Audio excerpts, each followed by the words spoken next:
ঘুষের টাকাও খায়, আবার গুনে নেন সুন্নত। আপনার সংবাদ দেখছিলেন কিনা জানি না, ঘুষের টাকা খাচ্ছে বলতেছে গুনি নেওয়া সুন্নত।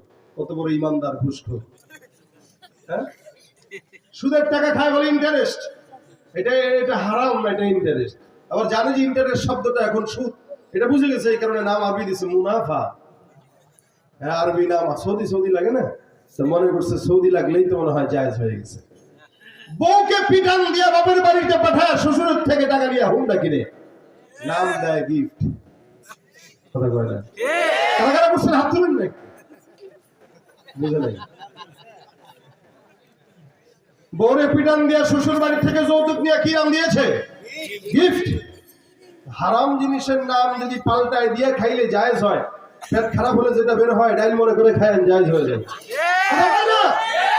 সুদের টাকায় প্রাসাদে গড়, ঘুষ ছাড়ো না, দিন দুঃখী না খেয়ে মরে, খবর রাখো না তুমি, ঘুষ খেয়ে অবিচার করো সাজিয়া প্রধান তুমি, ঘুষ খেয়ে অবিচার করো সাজিয়া প্রধান তুমি। কেমন মুসলমান, কেমন মুসলমান, নামাজের সাথে নাই পরিচয়, মানো না কোরআন, নামাজের সাথে নাই পরিচয়, মানো না কোরআন তুমি। কেমন মুসলমান তুমি, কেমন মুসলমান। যারা রমজানে রোজা রাখে না তারা মুসলমান না ভাইবা? রমজান সামনে আসতেছে, আল্লাহর হস্তে 30টা রোজা রাখার নিয়ত করেন ইনশাআল্লাহ। আমাদের বাংলাদেশের যুবকেরা আলহামদুলিল্লাহ এখন সচেতন হয়ে গেছে। আমার মন বলে এই যুবকরা এই রমজানে কোন দোকানে যদি পর্দা ঝুলে, আমার তো মন বলে এরা পর্দা ছিঁড়ে ফেলবে। কারণ রমজান মাসের দোকান পাটে খাবার দাবার চলবে, নিজেও রোজা রাখবো, অন্যকেও সহযোগিতা করবো, ঠিক না? আল্লাহ পাক বলেন সে মুসলমান হয়ে রোজা রাখে না, গরু ছাগল রোজা রাখে না, সে মুসলমান হয়ে নামাজ পড়ে না, গরু ছাগলেরও নামাজ নাই। আল্লাহ বলেন তোমারও নামাজ নাই, তাদেরও নামাজ নাই। তার মানে তুমি আর তার ভিতরে কোনো পার্থক্য বালহুম আবাল।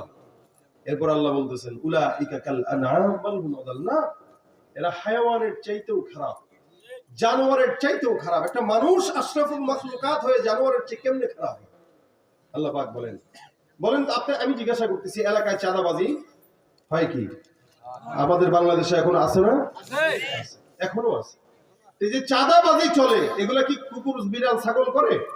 কোনদিন কিরকম হয়েছে বাজারে 10-15টা কুকুর একসঙ্গে যায় বলছে আমরা কুত্তা সমিতি চলে আসছি, আমাদেরকে একটু হাড্ডি টাড্ডি না দিলে হরতাল করবো। চাঁদাবাজি করছে মানুষ করে। কে করে? আল্লাহ বলেন যেই কাজটা কুকুর করে না, বিড়াল করে না, হায়াওয়ান করে না, জানোয়ার করে না, ওই কাজ তুমি মানুষ হয়ে করার কারণে তুমি হায়াওয়ানের চাইতেও খারাপ। বালহুম আদাল, এগুলা কুকুরের চাইতেও খারাপ। ভাই দেখেন, একটা বিষয় সবসময় মাথায় রাখবেন, গুনাহ দুনিয়ার কোন মানুষ নাই যে করে না। যত বড় পীর হোক, যত বড় বুজুর্গ হোক, আমি আপনাদের সামনে আলোচনা করছি, আমারও গুনাহ অসংখ্য। আমার বাবাও গুনাহ করছে, দাদাও গুনাহ করছে, পীরও গুনাহ করছে, 14 গোষ্ঠী গুনাহ করছে, আমিও করি। গুনাহ করা আমাদের কাজ, আমরা করবই।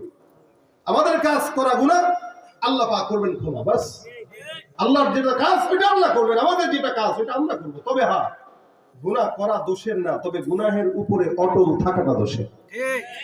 গুনাহ আমাদের হয়েই যায়, গুনাহ হওয়ার পরে নিজের নফসের সঙ্গে একটু জিহাদ করা, এই আর করবো না, এই যে এতটুকু বলা, এটা হলো বড় কামিয়াব।